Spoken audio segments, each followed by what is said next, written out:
그 후에 모세와 아론이 바로에게 가서 이르되 이스라엘의 하나님 여호와께서 이렇게 말씀하시기를 내 백성을 보내라.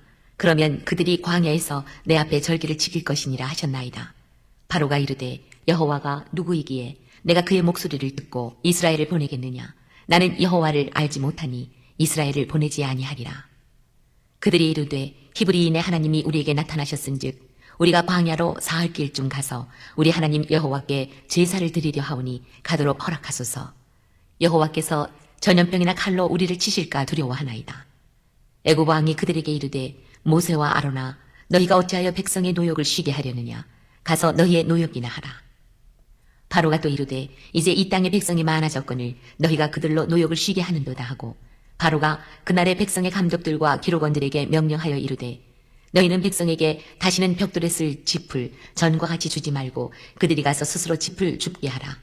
또 그들이 전에 만든 벽돌 수요대로 그들에게 만들게 하고 감하지 말라. 그들이 게으름으로 소리질러 이르기를 우리가 가서 우리 하나님께 제사를 드리자 하나니 그 사람들의 노동을 무겁게 함으로 수고롭게 하여 그들로 거짓말을 듣지 않게 하라. 백성의 감독들과 기록원들이 나가서 백성에게 말하여 이르되 바로가 이렇게 말하기를 내가 너희에게 짚을 주지 아니하리니 너희는 짚을 찾을 곳으로 가서 주우라. 그러나 너희 일은 조금도 감하지 아니하리라 하셨느니라.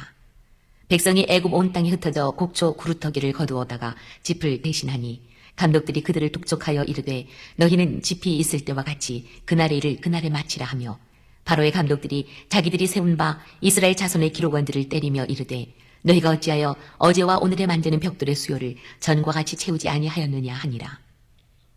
이스라엘 자손의 기록원들이 가서 바로에게 호소하여 이르되 왕은 어찌하여 당신의 종들에게 이같이 하시나이까. 당신의 종들에게 짚을 주지 아니하고 그들이 우리에게 벽돌을 만들라 하나이다. 당신의 종들이 매를 맞사오니 이는 당신의 백성의 죄니이다. 바로가 이르되 너희가 게으르다 게으르다. 그러므로 너희가 이르기를 우리가 가서 여호와께 제사를 드리자 하는도다. 이제 가서 일하라. 짚은 너희에게 주지 않을지라도 벽돌은 너희가 수량대로 바칠지니라. 기록하는 일을 맡은 이스라엘 자손들이 너희가 매일 만드는 벽돌을 조금도 감하지 못하리라 함을 듣고 화가 몸에 미친 줄 알고 그들이 바로를 떠나 나올 때에 모세와 아론이 길에 서 있는 것을 보고 그들에게 이르되 너희가 우리를 바로의 눈과 그의 신하의 눈에 미운 것이 되게 하고 그들의 손에 칼을 주어 우리를 죽이게 하는도다. 여호와는 너희를 살피시고 판단하시기를 원하노라. 모세가 여호와께 돌아와서 아뢰되 주여 어찌하여 이 백성이 학대를 당하게 하셨나이까. 어찌하여 나를 보내셨나이까. 내가 바로에게 들어가서 주의 이름으로 말한 후로부터 그가 이 백성을 더 학대하며 주께서도 주의 백성을 구원하지 아니하시나이다. 출애굽기 4장에서 모세가 불타는 떨기나무 아래에서 하나님을 만나고 그분의 명령에 따라 약점을 극복하며 이스라엘 백성을 구원할 지도자로서의 사명을 부여받는 과정을 보았습니다. 지팡이가 뱀으로 변하고 손에 나병이 드는 기적을 보며 하나님의 권능을 체험한 모세는 형 아론과 함께 애굽으로 돌아와 드디어 바로 왕 앞에 섭니다. 그들은 하나님의 명령을 그대로 전달합니다. 이스라엘의 하나님 여호와께서 말씀하시기를 내 백성을 보내라.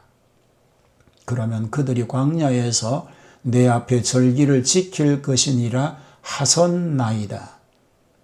그러나 그들의 예상과는 달리 세계 최대 강국의 통치자인 바로는 이 명령 앞에서 오만하고도 단호한 거절의 태도를 보입니다. 오늘 우리가 함께 묵상할 출애굽기 5장 2절 말씀에 바로가 이르되 여호와가 누구이기에 내가 그의 목소리를 듣고 이스라엘을 보내겠느냐. 나는 여호와를 알지 못하니 이스라엘을 보내지 아니하리라 입니다. 여호와가 누구이기에 내가 그의 목소리를 듣겠느냐. 이 한 문장은 단순한 불복종을 넘어 당시 애굽 왕이 자신을 신으로 숭배하던 배경에서 이스라엘의 하나님 여호와를 철저히 무시하고 부정하겠다는 선포입니다. 바로는 여호와를 알지 못할 뿐만 아니라 알려고 하지도 않으며 그의 권위 아래서 이스라엘을 놓아주지 않겠다는 단호한 의지를 표명합니다. 이 시점에서 하나님과 바로의 대결, 하나님의 능력과 세상 권력의 충돌은 피할 수 없는 현실이 된 것입니다. 바로는 여기에 그치지 않고 모세와 아론의 말 때문에 이스라엘 백성이 노역을 게을리한다면 그들의 고통을 더욱 가중시킵니다. 전에는 벽돌을 만드는 데 필요한 짚을 제공해 주었지만 이제는 짚도 주지 않으면서 벽돌 생산량은 줄이지 말라는 악랄한 명령을 내립니다. 결국 이스라엘 백성은 더욱 혹독한 노동에 시달리게 되고 심지어 모세와 아론을 원망하며 비난하기 시작합니다. 하나님의 첫 개입이 오히려 상황을 악화시킨 것처럼 보이는 좌절의 순간이었습니다. 모세 자신도 주여 어찌하여 이 백성을 확대하나이까라며 하나님께 탄식합니다. 출애굽기 5장의 이야기는 오늘날 우리에게 깊은 통찰을 줍니다.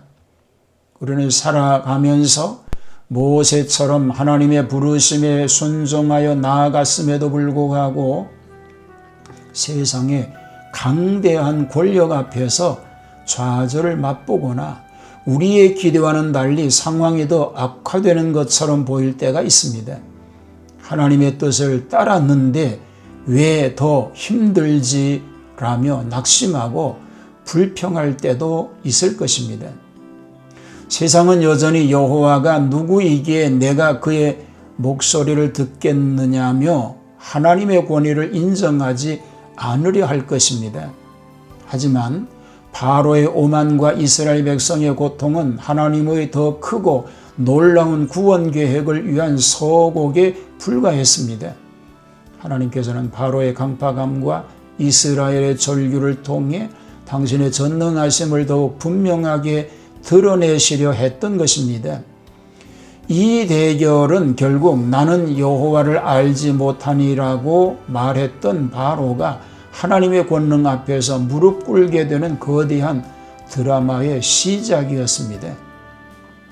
우리 모두가 우리의 삶의 여정 속에서 어떤 바로와 같은 강대한 벽 앞에 서 있거나 순종의 길이 예상치 못한 고난으로 이어진다 하더라도 결코 낙심하지 맙시다. 나는 여호와를 알지 못한다고 말하는 세상 앞에서 우리가 할 일은 하나님의 크고 놀라운 능력과 권위가 이 모든 어려움을 통해 어떻게 드러날지를 기대하며 묵묵히 주님을 신뢰하는 것입니다. 우리의 좌절과 탄식마저도 하나님께서는 들으시고 당신의 가장 선한 계획을 이루시는 도구로 사용하실 것임을 믿고 소망하며 담대하게 한 걸음씩 한 걸음씩 믿음으로 나아가는 삶 되기를 축복합니다. 하나님의 뜻을 이루려고 할 때에 그 뜻이 좌절되는 어려운 상황 속에서도 낙심하지 않게 하여 주옵소서. 하나님의 또 다른 계획과 섭리가 계심을 믿고 담대히 믿음으로 나아가는 복된 삶 살기에 하옵소서. 이 나라와 민족을 지켜주시고 주의 백성 모두를 지켜주시고 가족 모두를 은혜로 함께하여 주옵소서. 예수님 이름으로 기도합니다.